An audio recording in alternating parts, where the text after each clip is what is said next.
He was in, he was out. Now Petracca is adamant he's staying. Or was it the fact the Blues and Pies haven't the picks worth paying? After 183 days out with an ACL, Sam Docherty makes a miracle return with the Blues heading to the Gabba where last year's prelim still burns. The Vibrant Hawks up against the Dogs face their biggest trial, and it's been 20 years to the day since Essendon last won a final. To dissect a huge first week of finals, this is Triple M Footy's Midweek Rub. Three-time grand finalist Joey Montagna. Hello, Rabs. Yeah, everyone laughs about that with Essendon. I feel for Essendon supporters out there today that are listening. Our man, Barry Denner. It's sad. Jasper. He's a Jasper. Zoe. Oh, yeah. All Bombers. I know. 20 years to the day. My gosh.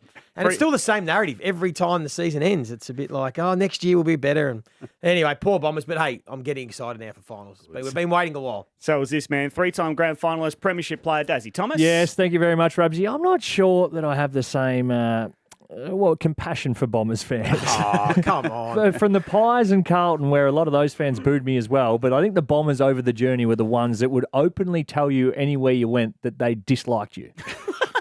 And 20-time Footy Show grand finalist Damien Barrett. Hello, Ramsey. I'm like Joey. I don't know why, and I actually apologise for doing it. I do smile too every time I hear someone reference the 7,600 days or whatever it is, and now that it's officially 20 years to the day, I'm sorry, Bombers fans. I do find it funny. Do you reckon and it's I'm going for North, so I've got nothing to laugh about either. But I played for St Kilda. I can't laugh either. And I'm a premiership superstar. Is it referenced internally at all, ever, you reckon, at the club? Has to be. No way. 100%. Surely. They would know it. They don't need to reference it. They would know it. Well, Dyson Heppel knows it. Well, you have to be a full-grown man or woman to have last seen them play win a final. Like, no kid has seen it. It's amazing. And coming off that base, it was still the tail end of the mighty Bombers. Yeah. I mean, they made the grand final in 2001 and, were going okay against Brisbane in that year, and then it just fell away from there. So to see where they've got to after that almighty era, the Kevin Sheedy-led era that went back to the 80s, to now, they are just a shadow of that team. It's coming back, though. Next year's the year. Next year. And if not next year, the year after. Yes. I heard that 2 years ago when David Barham took it over. Yeah. It's going to be 2023. He only lasted a couple of weeks. I know we're talking David about a lot. Who lasted No, a week? he's still there. Oh, sorry. He made the promises. No, 2 the years other ago. guy, Thorburn. Yeah, he's the one who's Thorburn. talking He has a couple of hours. Yeah, sorry. That's my fault. I retract that, Mr. Barham. Is there a better time to be in Australia, though? The weather's better, footy finals around the corner. It's the best time of year. It is. And if you can't get excited if you're a player for this time of year, you should be giving the game away because it is the best time of year. The weather's already changed as well. There's something about it, Damo. Changed for the worse. What about the wind this week? Yeah, well, we didn't play this week. That's why we had a bye round. That's it. Ripper Duck would always come in at this time of year and talk about the smelling of the grass being clipped. It is true, though. You do feel it, don't you? Not this week. Yeah, it is. It's good weather. I'm looking forward to it. I think it's going to be a cracking weekend. Also, where Duck would count down how many good summers he had left. Yeah. That is true. Very good. He's still got 8 or 9 left. Yeah, I think, he's on that still going. old maths. Hey, I get told yesterday that you might have run a half marathon. I said, surely not Daisy Thomas. I know you've been going for a few trots. It's funny you raise that. Someone told me to ask you today on air that they saw you in Fed Square with your runners on yesterday. I went for a run yesterday with the plan of doing a half marathon. I parked the truck down there in Burke Road, ran along Gardens Creek Trail into the city. Nice flat track, which is always good. So 10.55 Ks I needed to run out to hit the 21.1. That's right. Yep. I got into Fed Square and went, I've come a long way here. That was the halfway point into Fed Square, and I did make it back just before 8 o'clock. Well done. So first time you've ever done a half marathon, obviously? Yeah, the first I'd run was 2 weeks before doing 15, and then just Emma Friedman put it on me, said, would you try it? And I said, yeah, no dramas. Pork and chive dumplings for lunch was a regrettable decision. That at the halfway point. No, that was about the 3K point. Yeah, sorry. No, it's at the halfway point. Just running Stop off for some dumplings. Which probably isn't past me. Why But not? it was Europe is coming up very quickly. So Is it Europe or the fact that you are on 2 primetime slots this weekend for Channel 7? Yeah. well, call it whatever you will, but mainly Europe. If Channel 7 are listening, it's definitely for Channel 7. I want to look, trim trot and terrific, but no, it's for Europe. Well, speaking of those massive finals, Damo, we're going to preview them a little bit later on. Fair dinkum, more Fugazi to come. But up next, you've got some news. Another great article from you about Christian Petracca. We'll touch on him next. This is Triple M Footy's Midweek Rub.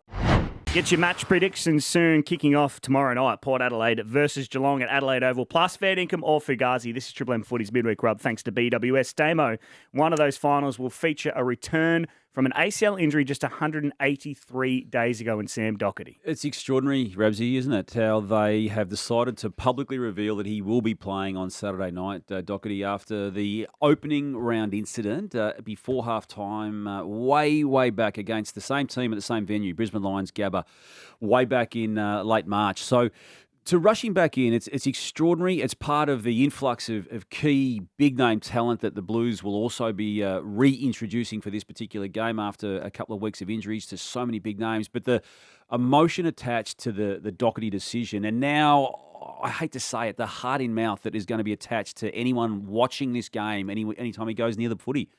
I've got the same heart-in-mouth sort of feel about it, but I'm not even going to put it out there. I'm just going down the route that he has to have done all the work. The club would have made sure it was all ticked off. He's made all the metrics, everything he needed to do, and they're obviously really comfortable in their own decision. So it's going to be a boost for the Blues, no doubt about that. It's the ultimate risk-free reward, isn't it? And we won't know until post-game whether it was the right call or not. I think for me, he's the perfect sub. Obviously, they've got to say he's done the work that if he had to come on early in the game days because of an injury, he can get through. But ideally, you bring him on midway through the third, late in the third, and hopefully have an impact because of his class and experience and make a difference. But you're right, it is going to be hard-in-mouth stuff, particularly going back to the Gabba, Damo, where I remember early in the year, you spoke about that being the graveyard where all the ACL injuries happened at the start of the year, and he's got to go back to the ground where he did it only 183 days ago. That's scary when you say it like that. There was one in the same game, Kadeen and Coleman. Now, again, they were different reasons for the impact. That was almost a knock on the knee as opposed to a bending of the knee. But, yeah, there were three others. Gardner was another one at the time, Link McCarthy, all at the Gabba. So it is that part of it is a problem. And then you throw in the backstory to the Sam Docherty story itself. I mean, the third reconstruction that was on that Gabba moment. And then, obviously, the more pertinent part of his whole life story is the two bouts of serious cancer that he's overcome already as well. So, and then just on the end of the day that he'd already been acknowledged as returning to the team, announced privately that he's got another baby coming along with a family. So, I mean, what a whirlwind of a life that he's had, and a whirlwind of a 24, 48 hours leading into this game. He certainly deserves a good run at it. He deserves a premiership. Yeah, he deserves some good luck in what has been some hard yards. But no, fingers crossed, and I will keep them crossed for the entirety of that match, that he gets through and hopefully makes a real difference. Joey, do you think they'll bring in, and we'll know tomorrow night at selection, all 8 available? So Sam Docherty's one of the 8, so we'll bring in the other 7. Tom De Koning, Curnow, Mackay. No, I think Tom De Koning won't play. I believe that they think that's too big of a risk and they're happy with Pitnet. I think it'll only be Mackay, Curnow, Zach Williams and McGovern that'll play. So no Martin, so no Martin, no Chera. I think they won't take the risk on Martin and Chera. I think Docherty, for me, should be still 5 or should be 6? the sub. He should be the sub. That'd be 5. 5. And I think that's probably the right amount. I think you got to trust the guys, the role players that have done the job pretty much the last couple of weeks and have applied enough pressure and effort. But those 4 with Docherty will be the ones that make it's an intriguing element going into this game because what they did in the last 2 weeks of the home and away season was quite profound. Going to West Coast with no names and winning, and then nearly winning against St Kilda, and then the emotion attached to the remaining match of the home and away season, Port v Fremantle, to decide whether they made the finals, and now they've got a chance to make an impact. So yeah, a huge storyline in the Docherty element of it, as big a storyline as any in it. Christian Petracca, now since we last spoke Saturday night, the club itself had finally been able to make proper contact, meaningful contact with him, and released a statement saying that he will be playing for the Melbourne Footy Club. I've got a view, guys, that it's a holding pattern scenario. Again, things change, I get all that, but to be so suddenly stopped in its tracks, this whole Christian wanting to get out of the club on this Saturday night just gone, I feel there's been some undertakings by the club, Days and Joey and Rabsy, that there will be change made, and whether we see it in the next 24, 48 hours with Kate Roffey and Stephen Smith's challenge on the board, whether it's Gary Pert's role as CEO, Alan Richardson's role in the footy department, but there's going to be at least behavioural change by way of a commitment made to Christian Petracca. Yeah, look, I think obviously the statement quietened the noise around him going to a different club, but I don't think it quietens the noise around the football club. There will be some change, and then I still think all eyes, Daisy, on them will be there next season. How they start the year, how does Petracca play? Everyone will be looking for little cracks between Petracca and the leadership group and the coaching staff, and I just think it's still going to be a big story next season off the back of what's happened these last couple of weeks around Christian. Is part of him staying a commitment to change in terms of personnel? Is that your understanding? It's not written, and they're not talking about it. No one's saying anything of this nature on or off record at the moment, but my belief is it was too sudden. I mean, he was adamant, even at the start of the last week, that he wanted to explore every possibility. Now, there's 6 more weeks still to play in the player exchange period, and ultimately that was part of the considerations given. Are we able to withstand the heat that's already had come to that point, and then to add 6 more weeks of it? Because it got nasty. And again, people have been critical of me for being critical of Christian. I don't back away from it. I feel he's handled it really immaturely. Now, again, I don't expect everyone to have that view, and you might want to push back on me with that. But the lack of awareness to know how this plays out. If you want to get a big-name player who's already on a big deal to go to another big club, these are sometimes months and months, sometimes 18 months in the works. You don't just subject your manager to that 2 or 3 months ago at the very longest and expect it to be done. But there was some stories that he was ringing around list managers and ringing other himself to try and see if there was any chance. So that is sort of almost a slightly an irrational sort of view of a player to think that, Was there a chance there wasn't much interest in the end? Yeah. That's also part of why the decision was made on Saturday night tonight. No one could negotiate inside the confines of this trade period with what was required. And that's not just the money. That's part of it, obviously, but it's also what had to be given up, player and draft pick number. And the 2 clubs he identified, and again, he now doesn't like us talking about the fact that he was talking about his own brand, but he was the one who introduced that word to his teammates and by way of extension of that conversation to the rest of the industry. So he just wants it to all go away now, and he wants us to all move on. But there's carnage everywhere with it. Yep. Yeah. Just on that too, the Kate Roffey interview that she gave on SEN last week, it was disastrous. I don't know what she was doing. It certainly didn't clear the matter up. In fact, it complicated it, and it has now opened the door for someone of the nature of a Stephen Smith, who was once the MCC chair or president and well known to Melbourne people, and people are now pushing for him to take on that role. Guys, Jake Stringer, the decision made by Essendon Footy Club to hold off and to not guarantee a future beyond 1 season of a deal, he's now taken that situation out to the marketplace. I know that the Swans will be a club of interest for him once their finals series plays out.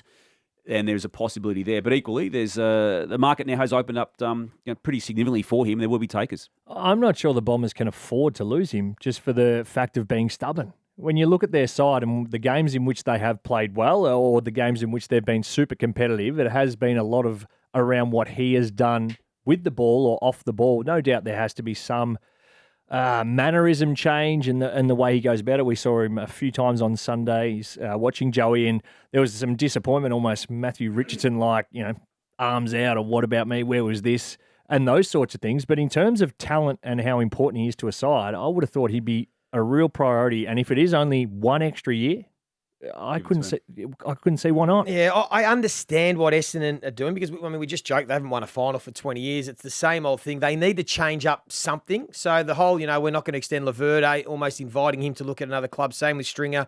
Moved on, Heppel and maybe whatever happened with Jake Kelly. So I get it, but I'm with you. I think Jake Stringer's a very good player. If I'm another club, Damo, so Sydney, Collingwood, 100%. Melbourne, Geelong, any club that's around the mark, I'd be offering him 2 years and with even a trigger for a third, depending on maybe how many games he plays or where he finishes in the best and fairest, because I think he can help another club that are going to be around the mark next year. So you're right, Daisy. It will be a loss for Essendon, but maybe they've just got to do something different and change it up to get a different result, because if they keep doing the same thing, they'll keep getting the same results. Well, the Bombers are a big watch this trade and free agency period in about 35 days. This is Triple M Footy's Midweek Rub. Up next, it's fair dinkum or Fugazi.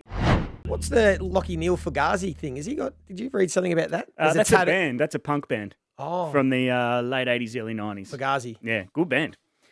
Anyway. What was the Lockie Neal link? I don't know. Wasn't there a Lockie Neal reference to Fugazi? Did I see something? He's got a Fugazi tattoo. Yes, that's what I was getting at. And it's a band. Yes. Yeah. It's a good Fugazi. tattoo. I thought he was because he's a fan of the Midweek Rub, that's all. I've learned something there. Yeah, he's got fair dinkum on one arm and Fugazi on the other. Daisy, fair dinkum or Fugazi. The Sydney Derby final should be at a core stadium to maximise attendance. Is that the old Stadium Australia Olympic you've Stadium? played there a bit. That is Fugazi. Mm-hmm. That's a shocking venue. That ground was horrible for a long period. I think you'll get a better spectacle on a better, smaller pitch at the SCG. So Fugazi for me. I was at the prelim Sydney Collingwood a couple of years ago. That was amazing. Amazing. Yeah. Incredible venue. Full house SCG's better. Yeah, the SCG. Damo, Marcus Bontempelli doesn't need a Brownlow to complete his legacy. It's fair dinkum, but I hope he wins one, and it would absolutely assure it forevermore, his legacy. So, he's twice come second. I don't think there's one person in footy who doesn't wish him the possibility of winning this year's or at least another one at some stage of his life, and he deserves it. Joey, I know Damo's big on this man's season. Jason Horne-Francis is the X factor that can take Port to the next level in finals. Yeah, that's fair dinkum. He's built for finals, this bloke. I've loved the way that he goes about it. He's already a superstar. He could be the difference. I think that Port Adelaide are in the box seat. We'll chat about it later to get to a grand final, and he will be a massive factor. Wowee.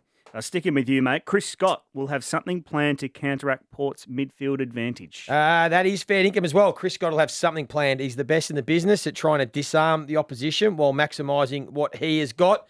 He's got 3 key weapons: Dangerfield, Stewart, Jeremy Cameron. How he uses them is going to be the key to whether they can cause an upset. Daisy, Hawthorn's season is a success, whether they beat the Dogs or not. That is 100% fair dinkum. From zip and 5 to get into playing in a final, but also what they've done in the resurrection of membership, enjoyment, fan engagement has been massive. It will continue to be massive and a big story next year as well, with no doubt their membership numbers going through the roof. It is fair dinkum that it has been a great season. Damo, the Dogs' key forwards will be the main issue costing Sam Mitchell sleep this week. Fair dinkum. Yeah, that will be the case, and how James Sicily's shoulder can stand up against the combination of Jamara Ugle-Hagan and Norton and Darcy. So, and even Waitman you got to throw in there as well because he can play forward. So to me, that's on paper where the game's going to be won and lost, and to me to be the one that Sam Mitchell's going to lose most sleep over. Daisy, if Brisbane miss some early shots, the fear will start creeping in again. I think that can be put down to Fugazi. Obviously, last year they were 5 goals down in a prelim final and came back and were good enough to win it. No doubt they would have learnt lessons from round 0 where they were 40-odd points up and gassed it. I don't think they'll be overly concerned if they can find their best. Joey, Carlton's likely list of ins means they shouldn't be underestimated.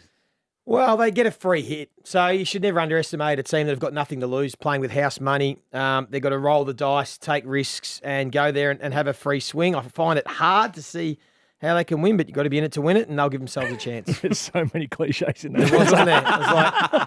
It was like, One week at a time. No, that was awesome. yeah, you're correct in every one of them. yeah, too. that's right. They shouldn't be underestimated. Fair like dinkum. They've stood the test of time too, cliches. Yeah. Very good, Damo. Damo, the AFL should mandate all Australians should be wearing just got a it. tie. No, I just did think it was funny and you sort of pondered off. Sorry, I missed that. No, Reggie. you're right, mate. Yeah. The AFL should mandate all Australian selections should be wearing a tie. Yeah, I'm old school on that night. I know it says cocktail attire on the invitation, and I know that the white shirt underneath the nice sort of green jacket with the yellow trim looks good on some, but not on all. And if they did, require a tie. Just provide a tie. Yeah. Provide And an it's all-Australian tie. all-Australian tie. Yeah. You go up there, you get it. If you're not, you can stay relaxed. They used to give you a tie. Yeah, chuck it on. They also gave you a 4 and 20 trophy once too. No jacket. Did you get a jacket?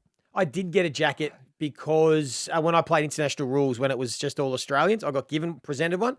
Got no idea where it is. Oh, really? Yeah, I don't actually know Did where you it say is. you got a pie trophy? Yeah, it's a trophy that Yeah. looks like, it's sponsored by 4 4 and and 20. 20. That just, Yeah, I've got that. Yeah.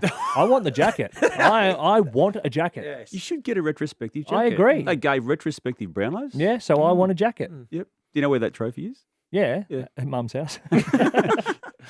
Daisy, staying on the All-Australian, Jeremy McGovern getting in ahead of Harris Andrews shows that Glenn Jakovic must be as imposing around the All-Australian selection table as he was lining up at centre-half back in the 90s. Yeah, fair dinkum. He scares everyone, and no doubt. But no, Except McGovern. Duck. Yeah, well, that's true. McGovern had an awesome year. Harris Andrews at times was a touch flaky, and for somebody in McGovern's case to have that much ball being up that end of the ground and for him to stand up so strong, I think it's fine and fair dinkum. Damo, the Melbourne website getting the scoop that Christian Petracca won't be leaving the club is the exclusive of the year. Story of the year. Yeah, look, there will be some awards given out pretty soon on a number of fronts, and I'd be surprised if it doesn't scoop the pool. Fair Sounded dinkum. like sarcasm. Yeah, it did. Well, I hadn't been able to talk to him for weeks. I thought it was got funny. the They got the exclusive, exclusive. Damo. Come They on. got the exclusive quotes from Petracca. They tracked down track and got the exclusive. Finally, yeah, well done. All right. Finally, Joey, I'm going to end this with you.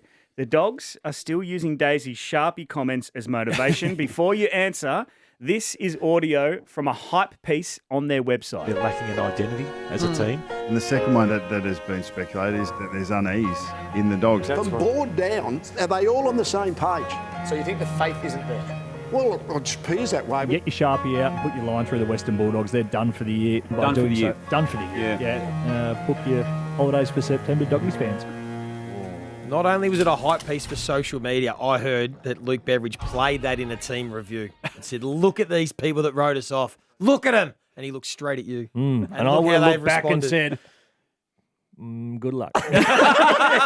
They're using that as motivation, and Daisy is at the front of the queue. I like it. You've got so big in the past 2 years. Honestly, I couldn't believe Starting to make enemies. I thought that was a piss take when somebody sent it to me that it was going to be one of the spin-off Western Bulldogs accounts. It was great. You and Kane will get on well together at 7 now. You're both making enemies with Luke Beveridge. Luke Beveridge hates both of you. Kane and you too, yeah, Damo. and now Kane hates you as well. Not me. No, he does. He hates you. He hates Channel 9. He hates Joey.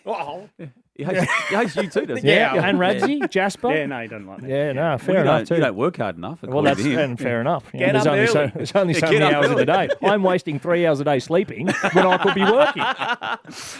Fair dinkum with Fugazi, that makes you want to run through a brick wall, though. That motivation piece. Yeah, Good wowee. stuff. The Bulldogs have a huge game on The Hawks Friday will win night now for sure. against Hawthorn. We'll get the boys' predictions next on Triple M Footy's Midweek Rub.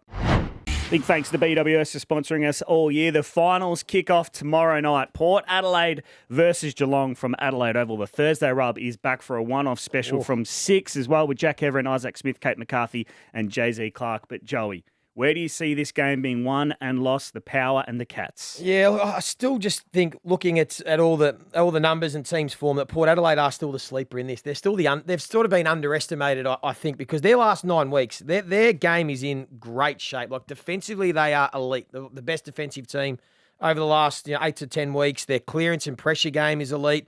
They're scoring and they've been able to stop teams moving the footy. So I just think if they continue to play that way, it's hard for me to see how Geelong can beat them. I think that the Port Adelaide are in the box seat to win this game, and that's why I said earlier, they've got a home prelim final. I think this is as good a chance as Ken Hinkley will ever have to make a grand final, and they just have to get the job done against the Cats. They can't let this one slip. It's hard to disagree, and I've been, like you, on board with what the Power's been trying to do, but to go back to the loss of Dan Houston, as happened 2 weeks before the end of the same away season, and then I think the loss of Kane Farrell in the last game of the season and for the remainder of the season is nearly as dramatic from that footy club. From the setting up the game perspective days off the half-back line, both of them were crucial to that. And to have now no access to either of those players for what lies ahead, I feel it's just going to impact them adversely. Yeah, and you just know that Geelong are going to come out with something different, a look that Port Adelaide aren't going to be ready for or might not be able to adjust to because they're a professional side. They consistently put themselves in this position to not only play finals, but to win finals.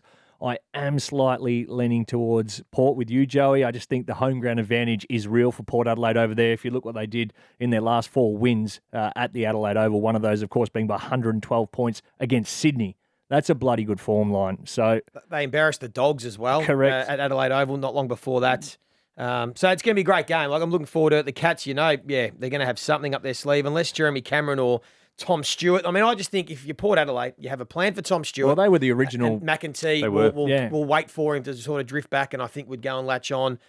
You make sure that Will and Drew is near Dangerfield and doesn't let Dangerfield, have 10 clearances and bust the game open. And you make sure that you just don't let Jeremy Cameron, give him too much leg rope and let him hang you. So if you can take care of those three, I think Port Adelaide should win this game. Are you tagging Zach Butters?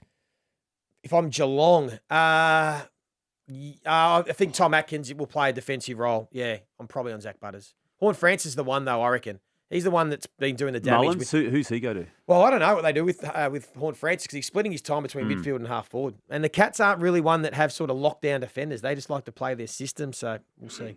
So all three tipping the Power? I'm going to go for the Cats, but that's as much to do with getting on them early and really having no reason apart from that little slump of 6 to 7 weeks, which they've worked their way through. So I'm Cats, but not with confidence. Sticking with you, Damo, all 4 of these finals are massive, but how exciting. The Bulldogs versus Hawthorn on Friday night. It's the big intrigue one, isn't it? Both clubs are really happy with how they've finished the season, and so they should be, but one's going to be out, and equally, both will give themselves a chance to win the big prize from the elimination final stage.